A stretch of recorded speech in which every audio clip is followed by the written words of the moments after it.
CSIR Indian institute of chemical biology ने junior secretariat assistant और junior stenographer की vacancy का नोटिफिकेशन निकाल दिया है। तो चलिए देखते हैं इसके अंदर क्या क्या एलिजिबिलिटी क्राइटेरिया है, क्या पोस्ट है, क्या क्या एजुकेशनल क्वालिफिकेशन चाहिए, एज लिमिट क्या होगी, इसकी सैलरी क्या होगी, इसके फॉर्म की आखिरी डेट और स्टार्टिंग डेट, कब फॉर्म स्टार्ट होंगे, आखिरी डेट कब है। तो चलिए स्टार्ट करते हैं इस नोटिफिकेशन को। सबसे पहले देखते हैं इसकी ओपनिंग डेट एंड फॉर्म भरने की लास्ट डेट क्या है। ओपनिंग डेट इसकी है 4 अगस्त 2022, यानी कि आज से 2-3 दिन बाद में। और इसकी जो लास्ट डेट है वो है 24 अगस्त 2022, मतलब आप 24 अगस्त 2022 तक आप इस फॉर्म को भर सकते हैं। तो चलिए देखते हैं पोस्ट के बारे में। सबसे पहले है जूनियर सेक्रेटेरिएट असिस्टेंट जनरल। इसके अंदर कुल मिला के 8 पोस्ट है, जिसके अंदर 6 पोस्ट है वो है यूआर की, 1 पोस्ट एससी की है और 1 पोस्ट ओबीसी की है, यानी कि इसमें एसटी की पोस्ट नहीं है। कुल मिला के 8 पोस्ट है। एसटी वाले यूआर की सीट से फॉर्म भर सकते हैं। उसके अलावा इसका जो पे लेवल, पे मैट्रिक्स है वो है कुल मिला के सब कुछ मिला के 30,000 पर मंथ। उसके अलावा इसके असेंशियल क्वालिफ़िकेशंस पे अगर हम जाएं तो इसके लिए 10th + 2 यानी कि 12th स्टैंडर्ड होना चाहिए, प्लस उसके अलावा कंप्यूटर एफिशिएंसी होनी चाहिए, कंप्यूटर टाइपिंग स्पीड होनी चाहिए। हाँ, बट इसके अंदर कंप्यूटर टाइपिंग का कोई एग्ज़ाम नहीं होगा, बट फिर भी आपको इसके बारे में नॉलेज होनी चाहिए। तो चलिए आगे हम देखते हैं इसकी अपर एज लिमिट। इसकी अपर एज लिमिट है 28 साल, मतलब कि मैक्सिमम एज 28 साल है। इसके बाद जो पोस्ट है वो है junior secretariat assistant store and purchase, junior secretariat assistant finance and accounts. Junior secretariat assistant store and purchase में कुल मिला के 2 पोस्ट है, जो कि दोनों यूआर की है, यानी चाहे आप कोई भी कास्ट के हो आपको फॉर्म यूआर कैटेगरी से ही भरना पड़ेगा। इसका भी जो पे लेवल है वो सेम है 30,000। इसमें भी सेम क्वालिफिकेशंस चाहिए, 10th + 2 है, 10th + 2। उसके अलावा इसमें भी जो एज लिमिट है वो 28 ईयर्स है। उसके अलावा जो थर्ड पोस्ट है वो है junior secretariat assistant finance and accounts. इसमें कुल मिला के जो पोस्ट है वो है 3, जो कि यूआर कैटेगरी की है। इसके अंदर एक्स सर्विसमैन भी इंक्लूडेड है, उसकी 1 पोस्ट है। इसका भी सेम पे लेवल है 30,000। उसके अलावा इसमें भी सेम क्वालिफिकेशन चाहिए और इसकी भी सेम एज लिमिट है। तो कुल मिला के ये 3 junior secretariat assistant general, junior secretariat assistant store and purchase, junior secretariat assistant finance and accounts, इन सब की जो पोस्ट है वो अलग अलग है। उसके अलावा इन सब का जो पे लेवल है, प्लस इन सब की जो क्वालिफिकेशंस है, एजुकेशनल क्वालिफिकेशंस, प्लस इन सब की जो एज लिमिट है वो सब सेम है। उसके अलावा इसकी वर्क प्रोफाइल क्या होगी, तो इसमें लिखा हुआ है जॉब रिक्वायरमेंट्स के अंदर candidates are required to provide assistance to the general administration, stores and purchase, finance and accounts besides any other official work as and when assigned. तो आपको जनरल एडमिनिस्ट्रेशन के अंदर हेल्प करवानी होगी। उसके अलावा आपको जो भी एक्स्ट्रा काम दिया जाएगा वो काम आपको करवाना होगा। इसके बाद जो सेकंड एडवर्टाइजमेंट है वो है जूनियर स्टेनोग्राफर। अब हम बात करेंगे जूनियर स्टेनोग्राफर की वैकेंसी की। इसमें कुल मिला के 4 पोस्ट है, जो कि चारों की चारों अनरिजर्व्ड कैटेगरी की है। उसके अंदर एक जो सीट है वो पीडब्ल्यूडी कैटेगरी को मिलेगी। उसके अलावा इसका जो पे लेवल है वो 38,000 पर मंथ है, प्लस जो इसकी एसेंशियल्स क्वालिफिकेशंस चाहिए वो है 10th + 2। ऑफ कोर्स आपको स्टेनोग्राफी आनी चाहिए, इसका अलग से एग्ज़ाम होगा। इसकी जो अपर एज लिमिट है वो है 27 ईयर्स। तो चलिए देख लेते हैं इसकी जॉब रिक्वायरमेंट क्या क्या है, वो आपसे क्या एक्सपेक्ट करते हैं।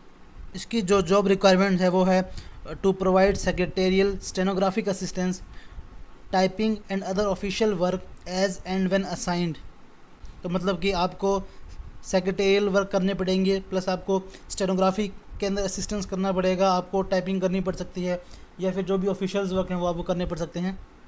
तो ये था दोनों पोस्ट के बारे में। अब इसके बाद हम देख लेते हैं कि एग्ज़ाम कितने होंगे, दोनों के अंदर क्या क्या एग्ज़ाम होंगे, दोनों का क्या क्या सिलेबस रहेगा, वो सब देखते हैं।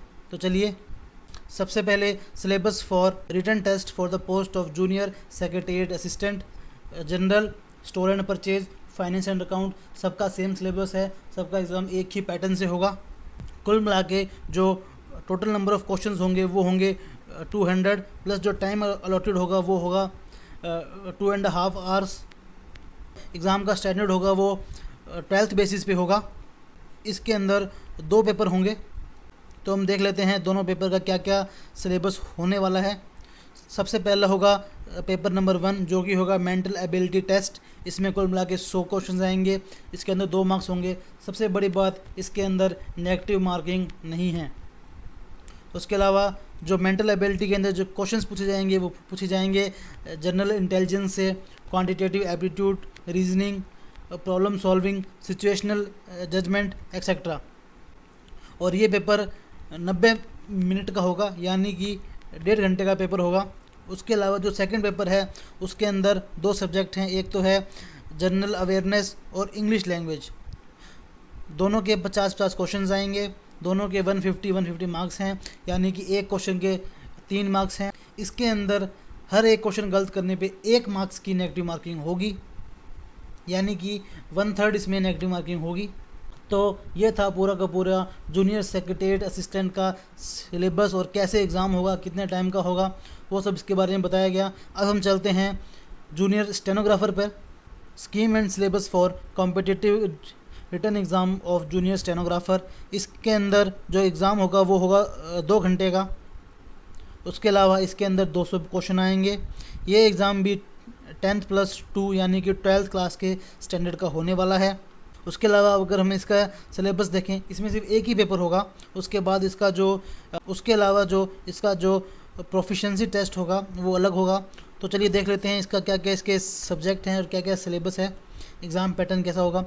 सबसे पहले तो जनरल इंटेलिजेंस एंड रीजनिंग, दूसरा जनरल अवेयरनेस, तीसरा English language. General intelligence and reasoning ये 50 क्वेश्चन हैं, जनरल अवेयरनेस के 50 क्वेश्चन हैं, इंग्लिश के 100 क्वेश्चन हैं। इन सब के एक मार्क्स हैं, एक क्वेश्चन का 1 मार्क्स है। 50, 50, 100 सब में 0.25 मार्क्स की नेगेटिव मार्किंग होने वाली है। जो स्टूडेंट फर्स्ट एग्ज़ाम को क्वालिफाई करेंगे वो स्टेनोग्राफी का टेस्ट देंगे। स्टेनोग्राफी के टेस्ट के लिए जो इन्होंने स्पीड मांगी है वो है 80 वर्ड पर मिनट। उसके अलावा इंग्लिश लैंग्वेज के लिए 50 मिनट का टाइम दिया जाएगा उसको टाइप करने के लिए, और हिंदी के लिए 65 मिनट्स का टाइम दिया जाएगा उसको टाइप करने के लिए।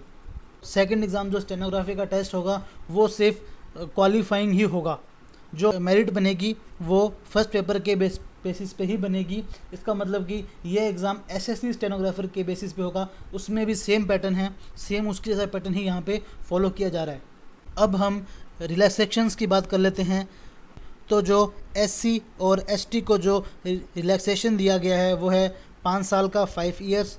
उसके अलावा जो ओबीसी को जो रिलैक्सेशन दिया गया है वो है 3 साल का। उसके अलावा अगर आप डिपार्टमेंट के कैंडिडेट्स हैं, मतलब कि आपकी पहले से जॉब है और डिपार्टमेंटल कैंडिडेट हैं, तो उनके लिए कोई एज लिमिट नहीं है, वो ये एग्ज़ाम कितनी भी एज तक दे सकते हैं। अब हम देख लेते हैं कि इस फॉर्म को अप्लाई कैसे करना है। इस फॉर्म को आपको ऑनलाइन अप्लाई करना है इनकी साइट iicb.res.in पे जाके, या फिर उसके अलावा www.career.iicb.res.in पे जाके आप इसको अप्लाई कर सकते हो। इसकी स्टार्टिंग डेट है 4 अगस्त और जो इसकी लास्ट डेट है वो है 24 अगस्त। इसमें जो एप्लीकेशन फ़ीस लगेगी, मैं यहाँ लिख देता हूँ, इसमें जो एप्लीकेशन फ़ीस लगेगी वो 100 रुपीज़ है यूआर के लिए। उसके अलावा एससी, एसटी या फिर जो पर्सन विद बेंचमार्क डिसेबिलिटीज़ या फिर वुमेन या फिर सीएसआईआर जो एम्प्लॉयज़ हैं उनके लिए कोई फ़ीस नहीं है।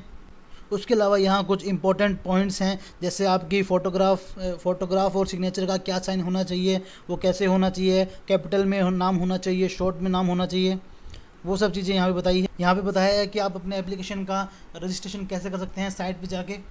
तो अगर आप ये फॉर्म भरना चाहते हैं और आप चाहते हैं कि मैं आपको बताऊं कि ये फॉर्म कैसे भरा जाएगा, तो आप मुझे नीचे कमेंट बॉक्स में ज़रूर लिख के बताइएगा, मैं फॉर्म फिलिंग की एक वीडियो अपलोड कर दूंगा।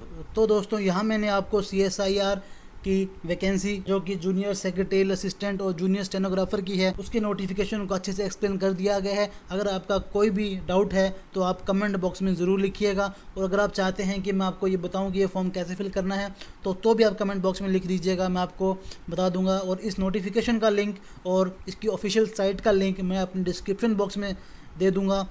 आप वहाँ जाके चेक कर सकते हैं, वहाँ से आप इनकी साइट को देख सकते हैं, इस नोटिफिकेशन को आप दोबारा पढ़ सकते हैं।